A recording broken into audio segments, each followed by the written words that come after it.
let's look at the benefits of UX design.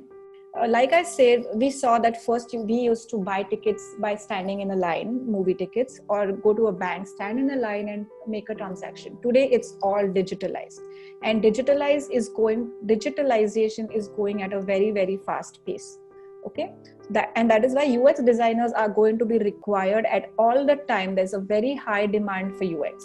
Of course, the salary of UX designers, the average is a lot more than many developers or engineers out there in IT companies. There is a lot of growth and better promotion for UX designers, depending on, of course, how well they do. But it is a very, very required skill today. UX design provides an edge over the competitors. So we just saw that Paytm versus GPay were competitors. But did you see how even the design aspect, the scratch card, the animations, the interface, all of those things let GPay an edge over the Paytm or the others.